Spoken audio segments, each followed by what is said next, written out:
Hello, fellow genetic genealogists. I'm going to show a method that I use to find prospective matches in using AncestryDNA, and I'm going to use AncestryDNA's match results in conjunction with a collaborative tree as opposed to ancestry trees. I'm going to use Geni because people on Geni are merging a number of trees together to make one huge Geni world tree. And that's the kind of tree that we need to track down some of the matches that we have to the ancestors of our matches. So that's what I'm particularly interested in. So this is not a method of actually finding a certain DNA match to a certain segment of DNA on a certain chromosome. It's more knowing that a person is somehow related to you because you have a genetic match, and then trying to figure out some candidates or prospective people in their tree, ancestors in their tree, who might end up being common ancestors or possibly lead you to common ancestors. So just to clarify that, this is not going to zone in on a particular segment of DNA in a particular chromosome and actually find that that person is a common ancestor on that section of DNA. It's simply a tree matching method to track down likely candidates that then can be searched for further. And perhaps it is possible then to take that match or those people that you find as ancestors and perhaps backtrack and on occasion one may be fortunate enough to find a few other people that have tested and be able to use traditional genetic genealogy methods like triangulation and common matches just to track down a common ancestor. But this method is quite useful. Before I used it, I got frustrated because I had, and I'll just indicate with my mouse here, that you can see I've got one of 84 pages and there are 50 matches on each page. And what that means is that we've got about 4,200 ancestry matches, most of which I cannot find or could not find people in common with my tree. And I found this a bit frustrating. In fact, I came to believe that somehow there was a lot of matching going on. However, I've changed my mind because this method has shown me that I can find some common ancestors. So let's have a look and see. Now, there are going to be a few things that you need. You will notice a little bit of difference. If I bring up one of my matches, you'll see something a little bit different. And I'll select a match that I'm aware of already that has a lot of ancestors that I can find. So I'll use one that I've previously looked at. And if we look at the view match, we'll see that there's a tree. And looking through these ancestors of this match, it's very difficult to actually find them. I'd have to go and search one by one on my tree and see if I could find a match. And I really didn't have much success with this person, even though some of the names over here, the shared surnames over on the left-hand side here, are familiar with me in our family tree. So I didn't have a great deal of success, and this is where this method will change the whole view of something like this. So let's have a look and see. Now, down the bottom here, you'll see a button that you won't normally have. I have been able to add this button through a browser extension that works under Google Chrome only. As far as I'm aware, it only works under Chrome, and it's this one up here. If you're looking up in the right-hand top corner there, you'll see the little tooltip tells you that it's AncestryDNA Helper. And you would load that by going into the little button over here, popping in more tools, and then selecting extensions. And you can see that I've got AncestryDNA Helper amongst a number of other useful little extensions. And right down the bottom here says get more extensions, and you can go in there, select this particular extension, which is called AncestryDNA Helper, and you can add that to your browser. Now, once you've added it to your browser, what you have to do is, to get these little buttons all doing something active, is that you just pop back to your Ancestry homepage. Now you'll notice that mine looks a little bit different, and that's because I've added this extension. And you'll see there's a whole bunch of new buttons here. If you have a look down there, these are the two, the See Full Ethnicity Estimate and View All DNA Matches. These are the ones that you'll normally get, but all these other buttons up the top here are actually new. So the first thing to do once you get this extension fitted is to run a scan. So what you do is you set it scanning, and it'll open up a new tab and begin scanning. You may notice there's a little bit of activity going on here. If we look and see what it's doing, it's going through all the matches and gathering up information about the DNA matches that it finds. Now this is the kind of thing that you can leave going overnight, and it's best to just leave it going until it's pretty much finished its job. However, if you find that it's working very hard and you're just not getting to the end of your matches, you actually can just close down that window and come back and resume the scan later on. You will begin getting scan information. So you'll see those are the two buttons, scan and resume scan. You'll see there's retry skipped matches, and you can even download all of your matches. Not particularly useful, but certainly download ancestors of matches is. However, that will create an enormous file, and it's a little bit too big for our purposes. This is all of the ancestors of all of our matches. So this is all of the ancestors for, in my case, 4,200 matches. So you can imagine it would create an enormous file. I just want to work with one match at a time. I'll just show you briefly what else it adds. If you have somebody else who has tested or has shared a test with you, in this case a third cousin once removed has shared a match with me, and I can actually compare the matches between him and myself and see whether we have common matches. So that's a useful feature. You can also have your mother and father tested, and then you can do what they call phased matches, where you can see which matches you have in common with your father and which you have in common with your mother. And that can be helpful in dividing the problem in half. Okay, so let's go in, and just as you would, we'll say we've run our scan, which we have in the past, and we'll go view all DNA matches.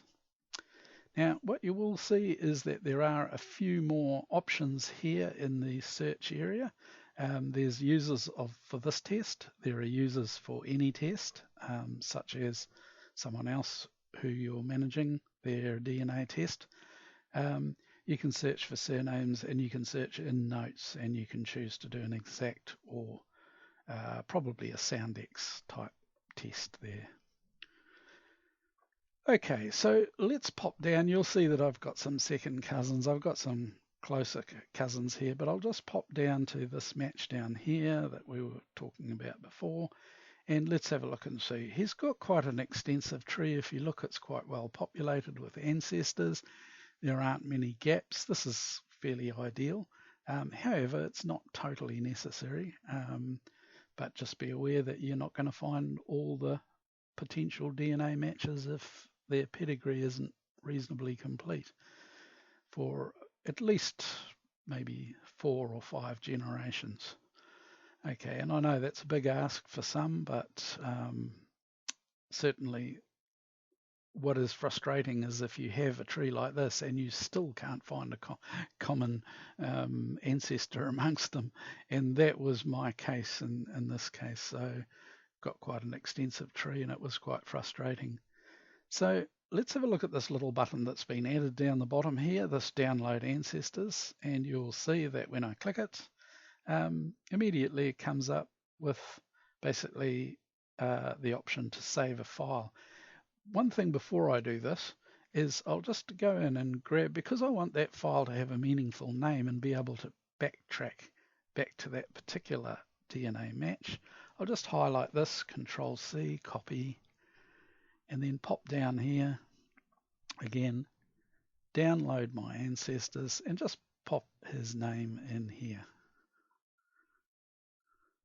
Okay, the username, Control V, or the matching person that I match with. That way, if I need to know, I can bring this file up and search for that user, showing you those, using those search facilities.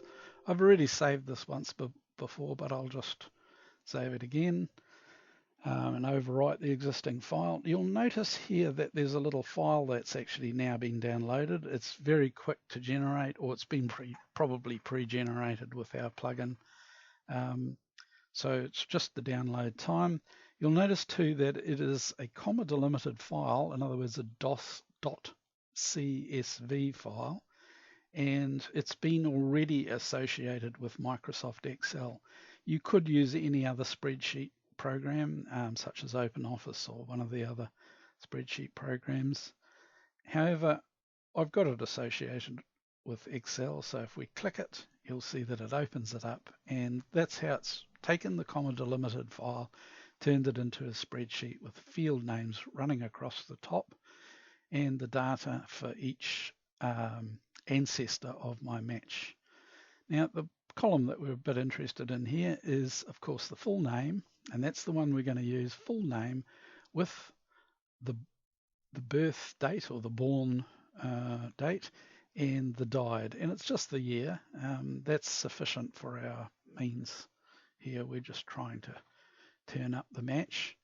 So what I'm going to do is I'm going to show you how to create crafted URLs that will search Geni and preferably Geni's world family tree, and use this full name, birth date and death date, which there isn't one in this case, but basically use those and turn them into fields that we can use in the URL to search Geni. So the first thing to do is probably to save this as an Excel file, because if we're going to create URLs, then we need to actually convert this into an Excel file rather than a comma delimited file. It's presently a comma delimited file being viewed as a spreadsheet. So let's just turn it into that. Doesn't matter, we can use the same name. I think we just changed the file type to Excel. And I've got one there already. That's all right. I'll just overwrite it just to show you how this works. Okay, so one of the things that we also may want to do to tie this in with the original match is to just pop in J1 here, column J or cell J1. Let's pop in the matches URL. So here's the matches URL up the top here. Let's just grab that, Control C, and pop it in here, Control V. And the reason we would do that is because we want to be able to come back to this page at some stage and say, yes, I've got this user, or I've got this person that I'm matching with. I just want to see his tree, and I want to see the page that I generated this data from. So you'll see that these are URLs, but if you want to make them active for some reason, you have to double click them. So if we go double click, it's a bit strange. It wraps around here and goes down onto the next line, but just click off and you'll see that now it's a hyperlink. It's a URL and it's active, and it will take us to basically that particular address. And there we go. It's brought back that user now. So at any stage, I can return to his page. We've already got him open on this other tab, so I'll just close that down. Now, the next thing we're going to do is in J2, we're going to craft the formula using this F2, G2, and H2. Even though there's no data in this one, it'll come in handy when we're doing these.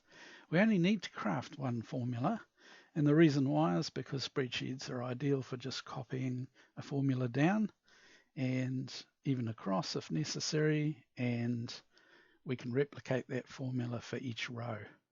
So we just need one formula. So the next part of this session is how to create the formulas from the URLs that are on the Geni search page. So let's go and look at that right now and just see what the anatomy of the Geni search URL actually is and how it's made up. So let's just minimize this down, and we'll just add another tab here so we can see, and we'll just go to Geni. And I'm already there.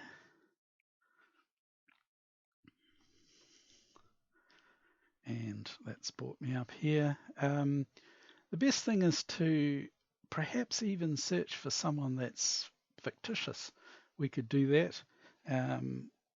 We could put in a John Smith. Okay, and we can search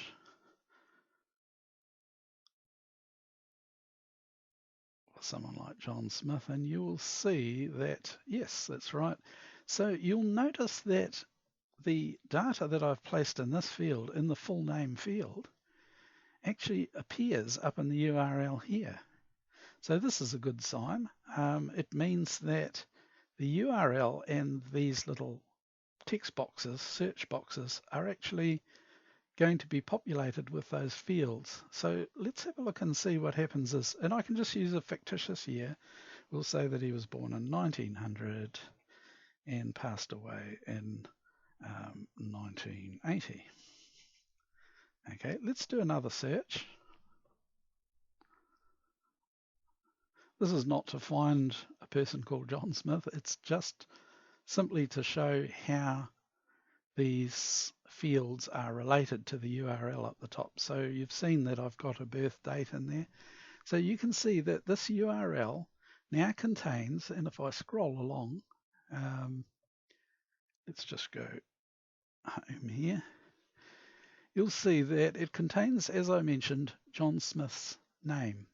So in fact, we could use this as part of a formula and then simply reference the cell that we're wanting for the full name of the person that we're searching for.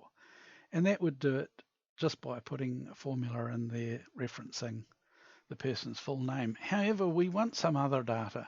So what we want is we don't worry too much about the first and middle names separately here, but what we're looking for is the birth information. So we want to get that into our formula, and that part of the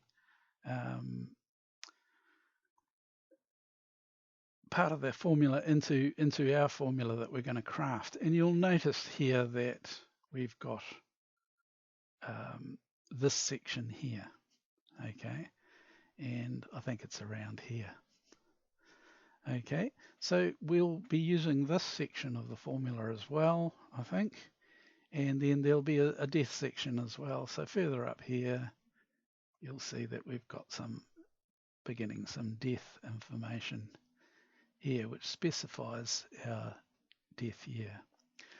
Okay, let's have a look and see what that formula actually looks like. And rather than sort of start cutting and pasting into my spreadsheet, what I'll do is I'll show you an existing one.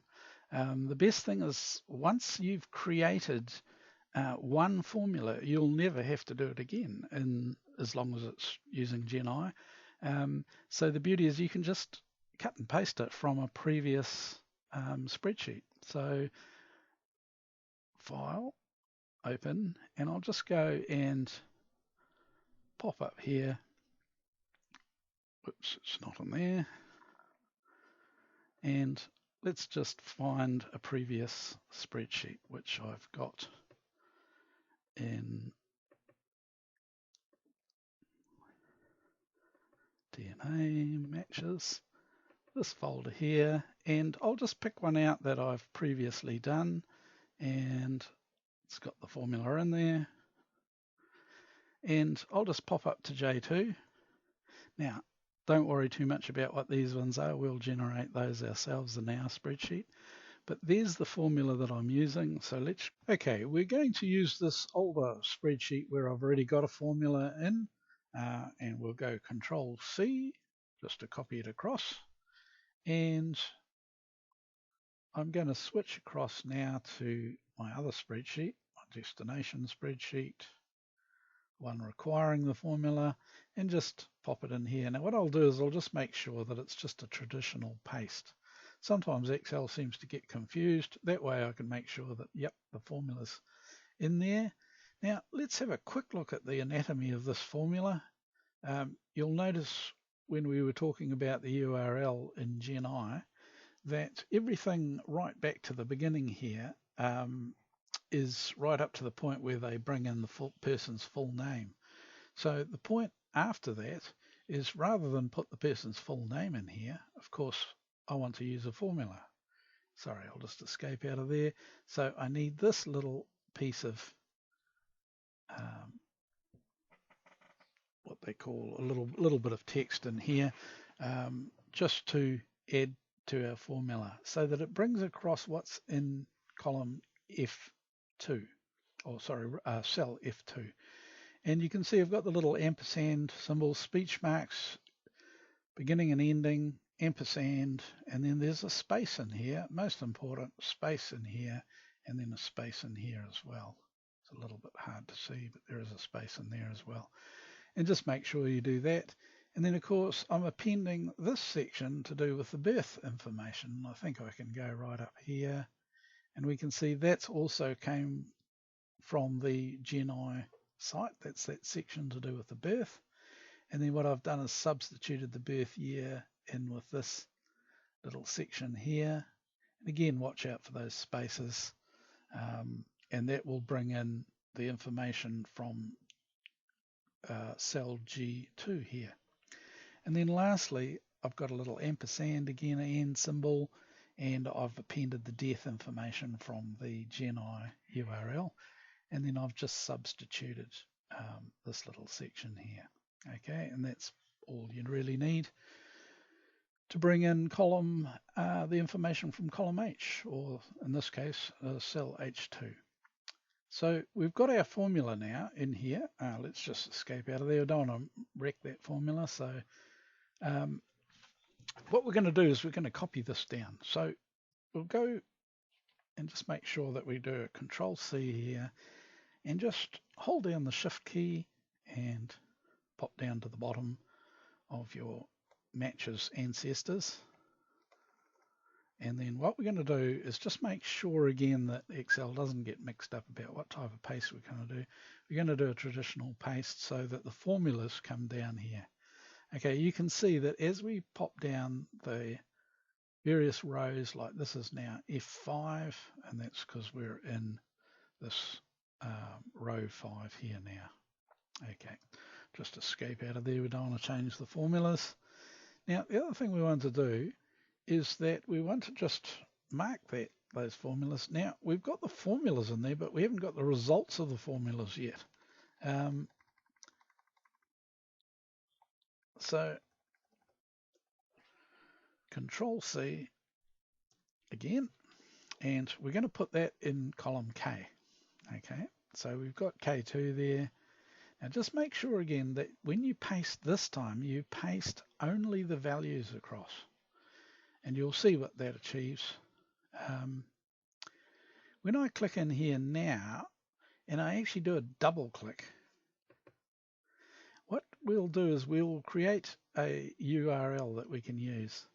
Now, when you run your mouse over here, you'll notice that that is the full URL being generated there in the little gray box, and you can see that it includes the person themselves. It actually includes the name of the person, and you'll see there's the birth year is 1703, and there isn't a death year, so that's just left blank at the moment. But if we look at one further down where there is a birth year, I have to double click these to make them active.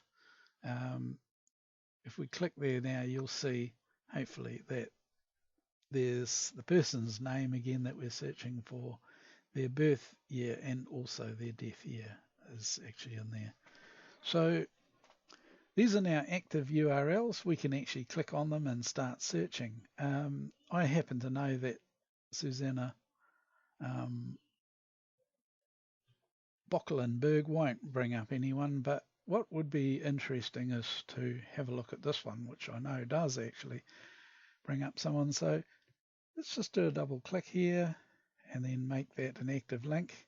And now we'll click that link and it will take us to Geni and it will search, and voila, it has actually found Jacoba Johanna Botha. And we can just double check that. Wife of David Isaac Debussian, I think is probably a rough pronunciation. And let's just have a look and see. We're looking for Botha. Now this is why you need the old original, just to double check and see whether we are indeed have the right person. David Isaac Debussian. Okay, that looks correct. So we've found the right person. Now let's see how we're related to this ancestor of our match. And this is the beauty of Geni, is that it will go and actually find how you're related. And the beauty is that I've got myself here, my mother, my maternal grandfather, and then so on right up and going up, her father, his mother, her mother, her mother, and then her mother, and then her daughter. Now this is an interesting one. What we've got is only one common ancestor here. Right at the peak, we're going up from one mother to another mother and then back down to a daughter again. So what we're getting here is actually this person, Susanna Elizabeth Lombard, and Anna Margaretha Potgieter are actually half sisters, and we can see that if we click on here, we'll see that this mother has actually had a couple of marriages. We've got Hermanus Potgieter and Daniel Lombard. So she was married twice, and these daughters are from the different husbands. So if I just pop back there, so we've actually found a common ancestor now. And the common ancestor is, I think it's Elsie Potgieter. Okay, so this is all good news. It would be nice to actually acknowledge this in our spreadsheet some way and also remember that we've found a common match. So one of the things we can do is just pop into our spreadsheet. I can get rid of this old one. I don't need that anymore. And I can just make a little note while highlighting. In this case, you can do it however you like, but I found that there is a match, so I'll highlight it in yellow. And one of the other things that might be quite nice, I think, is to actually store. If we go to share this path, we'll let you get the path through from yourself to the match's ancestor, the path of relationship, if you like. So we can just click that, Control C to copy it, and we can pop this into another column. And don't worry that you're not actually overwriting. These are complete in themselves. And then we'll just go and pop into L. Oops, I've actually accidentally clicked the search again. I'll just pop back. Very easy to sort of miss it, but I'm in there safely in column L, so I can just go Control V. And the beauty is with this is that now when I see Jacoba Johanna Botha in the spreadsheet, as long as I remember to just double click this, make it an active link, just pop off here, you'll see that I can just go there anytime to see that relationship. and there it is. Okay, so now I can understand the relationship, and I can pretty quickly spot the common ancestor. Okay, so we've now found one common ancestor amongst my match. Now, what I'm going to do is I will bring up a pre-prepared spreadsheet. So what I'll do is I'll actually close this one down. I won't save it in this case because I've actually got something just like the cooks say. And now for something that I've prepared a little bit earlier, we'll go in there and have a look and see and find a spreadsheet that I've just prepared. Well, it's that actual matches results, and we'll have a look and see what it looks like when I've finished.